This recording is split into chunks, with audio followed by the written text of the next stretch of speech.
Project 613, day 165. Yesterday we learned that we are prohibited from slaughtering animals that are set aside as sacrifices that are meant to be brought in the Holy Temple. We're not allowed to slaughter them outside of the Holy Temple. Today, the first mitzvah that we learn is the prohibition from offering sacrifices outside of the Holy Temple. We are forbidden from setting up an altar outside of the temple and offering sacrifices on that altar. Let's talk a little bit more about the daily service in the Holy Temple. Every morning, the Kohanim, the priests, the first order of the day was to remove ashes from the fire on the altar. Now, before we get into this mitzvah, let's talk about a different mitzvah. There is a positive commandment that an eternal fire should be burning on the altar in the Holy Temple. Eish Tamid, the eternal fire. Now, in the Holy Temple, it was a miraculous space. And in fact, one of the miracles was that a fire descended from heaven to consume the sacrifices on the altar.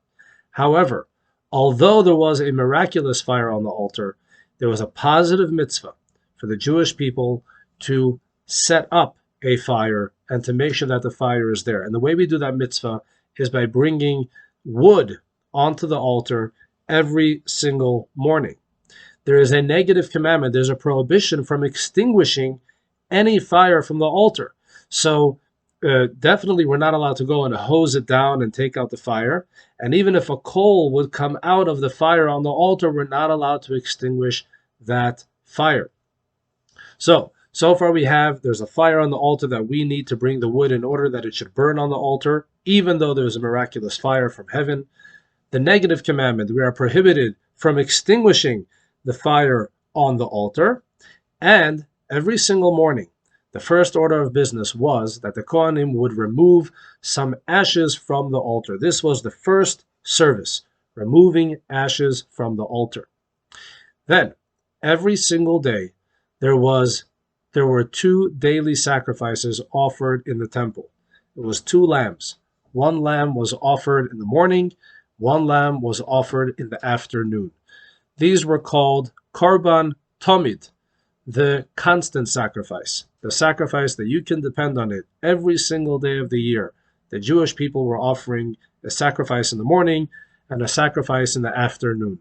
No other sacrifices were allowed to be offered on the altar until the morning sacrifice was offered, and no sacrifices were allowed to be, the blood of the sacrifices were not allowed to be sprinkled on the altar after the afternoon sacrifice was offered on the altar. These are the Korbanot Tamid, the constant sacrifices that were offered every single day on behalf of the entire community.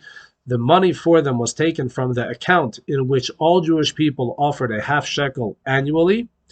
And today, in place of those 2 sacrifices, we have the morning service of Shacharit and the afternoon service of Mincha. Thank you all for watching. More tomorrow.